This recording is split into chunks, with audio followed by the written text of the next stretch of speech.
For those that think they can't move on and recover, there is life after infidelity. Part 2.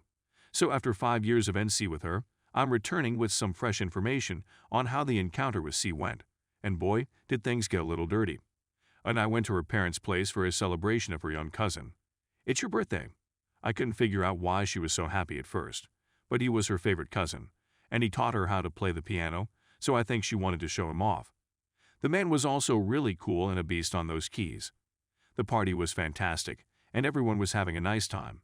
And out we're chatting to her parents, and her father was still joking about wedding dates with us. Everything was going swimmingly until I saw the old circle with C as their conductor through the throng. I was astounded by how well she still looked. She still had the chuckle I used to like, and she was becoming the focus of attention. I wasn't quite ready to face her yet, so I looked aside so she wouldn't see me. After a few more hours, the party is winding down and everyone is preparing to go. I says she'll be right back and goes to the restroom, leaving me to chat to some folks who inquire about my graphic design skills. After a few seconds, we are all summoned from her living room.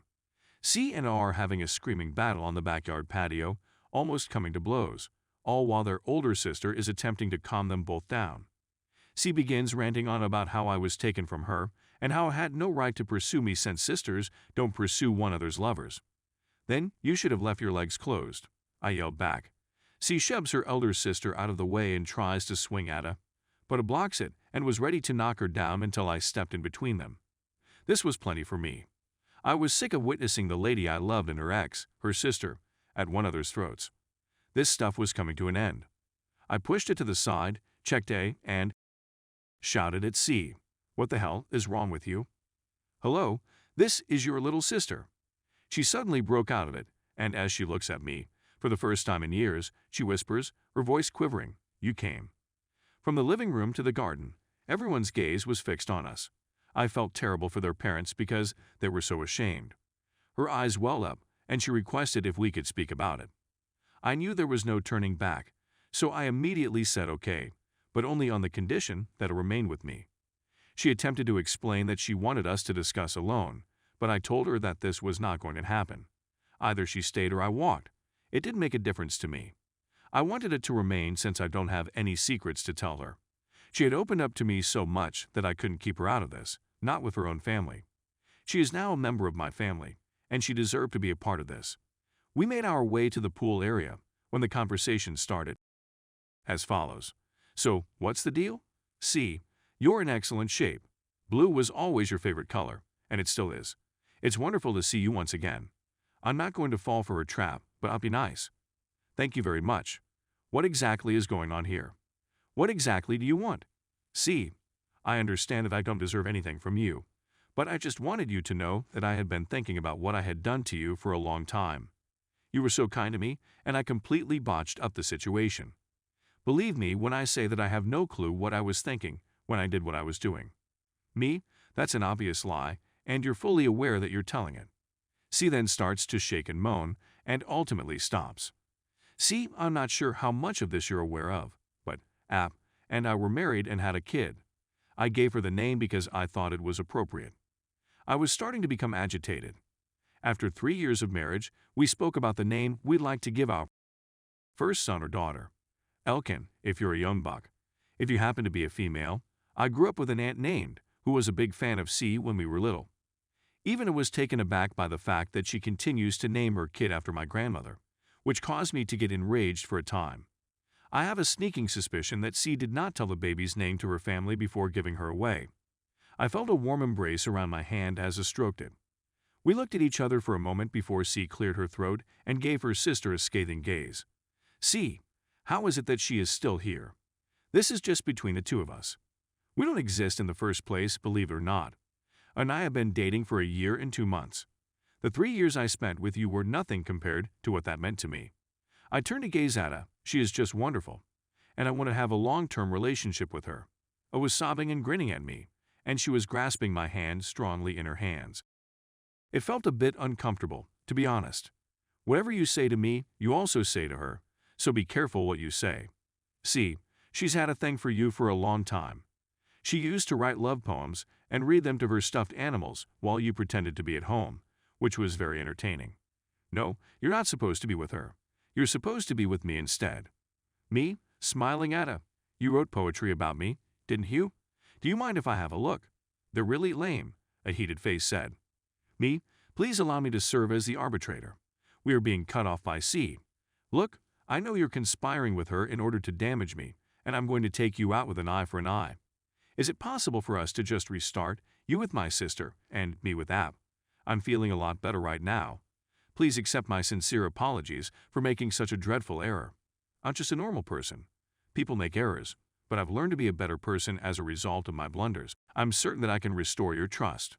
Please allow me to put things right. Will you at the very least provide that courtesy to me? I swear there are stones embedded in this girl's body. I had at the end of my rope at this point. Me, years ago, you squandered it when you decided to betray me, especially on Valentine's Day. No, you must hear this. For the next 5 years, I kept asking myself, what did I do wrong? Why wasn't I sufficient? It took some serious soul searching to realize that the issue wasn't falling in love with you, but rather being dazzled by you. I let our relationship blind me to who you really were and why your previous lovers never stayed around.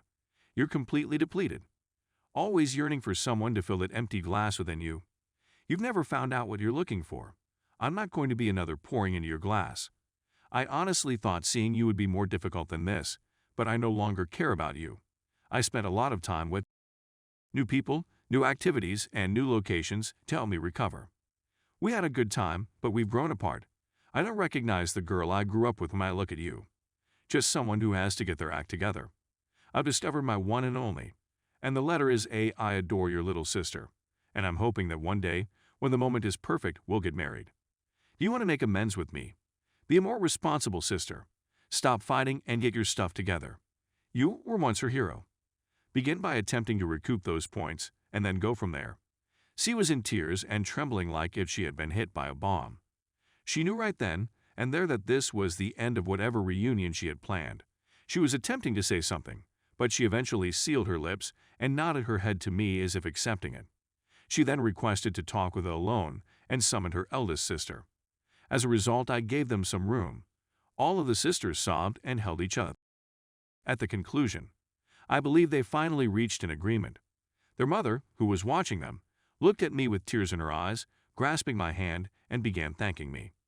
Their father also thanked me and gave me a hearty embrace. This whole situation was overwhelming.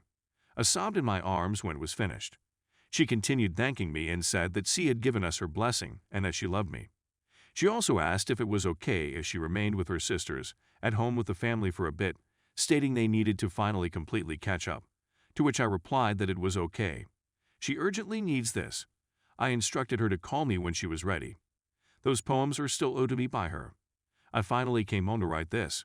Oh my goodness, what a day. But I'm feeling better. Truly outstanding. I got my piece and assisted my GF's family in beginning the lengthy line of repairs. I never believed I'd receive this, but I did. With my sunglasses on, I can continue to look forward to a better future. To all the women and gentlemen across the globe and on this sub who are reading my narrative, I want to remind you that life does not end with heartbreak. You must keep pushing, no matter how difficult it seems. Always aim for greater and never settle with second best. We're not backup plans. We have these scars as memories of how we overcame the worst suffering and turned it into a power. I realize how trite and silly that sounds, but time, patience, and good company can make a world of difference. It's never too late to start. You are deserving. We are all. Thrive, my friends, thrive. This may be my last article, but thank you so much for reading it, and please accept my apologies for the length. I didn't want to leave anything out. Everyone sends forth positive thoughts.